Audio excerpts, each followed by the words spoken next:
साथियों, 21वीं सदी के इस समय में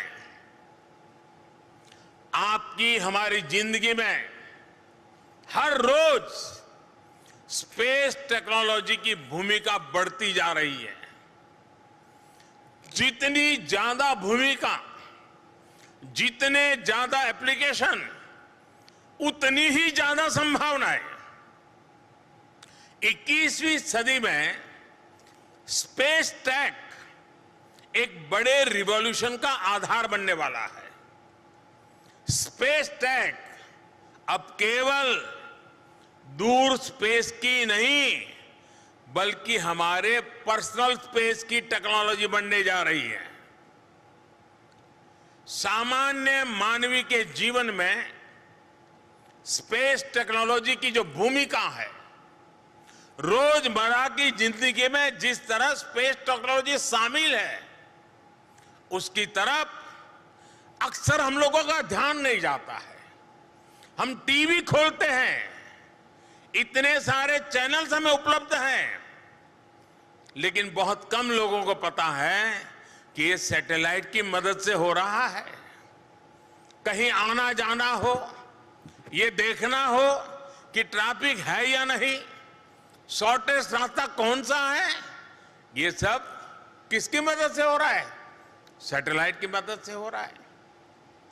अर्बन प्लानिंग के इतने काम हैं, कहीं रोड बन रहे हैं, कहीं ब्रिज बन रहे हैं, कहीं स्कूल, कहीं अस्पताल बन रहे हैं, कहीं ग्राउंड वाटर टेबल चेक करना है, इंफ्रा प्रोजेक्ट की मॉनिटरिंग करनी है।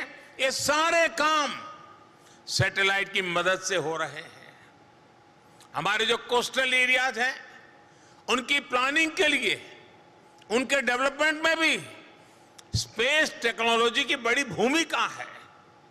समुद्र में जाने वाले मछुआरों को भी सैटेलाइट के जरिए फिशिंग और समुद्री तूफानों की जानकारी पहले से ही मिल जाती है।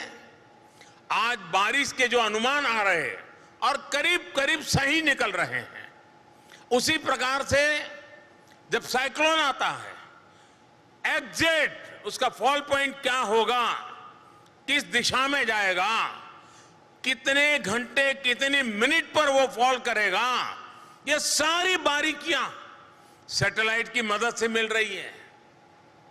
इतना ही नहीं, एग्रीकल्चर सेक्टर में चाहे फसल बीमा योजना हो, सॉइल हेल्थ कार्ड का अभियान हो, सभी में स्पेस टेक्नोलॉजी का इस्तेमाल हो रहा है। बिना स्पेस टेक्नोलॉजी के हम आज के आधुनिक एविएशन सेक्टर की कल्पना भी नहीं कर सकते।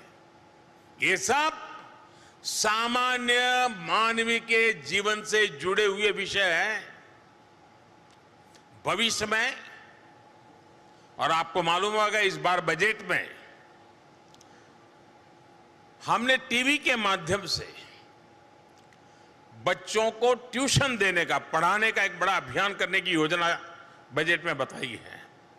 इतना ही नहीं, जो कॉम्पिटिटिव एग्जाम में जा रहे हैं और जिन बच्चों को गांव छोड़कर के बड़े शहरों में बहुत महंगी फी देकर के ट्यूशन लेना पड़ता है, उसको भी हम इस सैटेलाइट के माध्यम से उसके घर तक इसके रिक्वायरमेंट के अनुसार सिलेबस तैयार करवा रहे हैं, ताकि बच्चे, उनको एक्स्ट्रा खर्चा न पड़े और गरीब का गरीब बच्चा भी अच्छे से अच्छी ट्यूशन सैटेलाइट के माध्यम से अपने टीवी स्क्रीन पर, अपने लैपटॉप के स्क्रीन पर, अपने मोबाइल पर आसानी से प्राप्त कर सके। उस दिशा में हम जा रहे हैं। साथियों, भविष्य में ऐसे ही अनेक क्षेत्रों में स्पेस टेक का इस्तेमाल ज्यादा से ज्यादा बढ़ने वाला है। हम कैसे स्पेस टेक्नोलॉजी को सामान्य मानवीय के लिए ज्यादा से ज्यादा सुलभ बना सके, कैसे space tech ease of living को बढ़ाने का माध्यम बने, और कैसे हम इस टेक्नोलॉजी का इस्तेमाल देश के विकास और सामर्थ्य के लिए कर सकते हैं, इस दिशा में इन स्पेस और प्राइवेट प्लेयर्स को लगातार काम करने की जरूरत है। जियो स्पेशियल मैपिंग से भी जुड़ी कितनी ही संभावनाएं हमारे सामने है। प्राइवेट सेक्टर की इनमें बहुत बड़ी भूमिका हो सकती है। हमारे पास आज सरकारी सैटेलाइट का बड़ा डेटा अवेलेबल है। अब आने वाले समय में प्राइवेट सेक्टर के पास भी अपना काफी डेटा होगा। डेटा की ये पूंजी आपको दुनिया में आपको बहुत बड़ी ताकत देने वाली है। इस समय दुनिया में स्पेस इंडस्ट्री का साइज करीब $400 बिलियन का है। 2040 तक इसके $1 ट्रिलियन इंडस्ट्री बनने की संभावना पड़ी हुई है। आज हमारे पास टैलेंट भी है, एक्सपीरियंस भी है, लेकिन आज इस इंडस्ट्री में हमारे पार्टिसिपेंट केवल जन भागीदारी यानी प्राइवेट पार्टनरशिप सिर्फ 2% है। हमें ग्लोबल स्पेस इंडस्ट्री में अपना शेयर बढ़ाना होगा और इसमें हमारे प्राइवेट सेक्टर की बड़ी भूमिका है।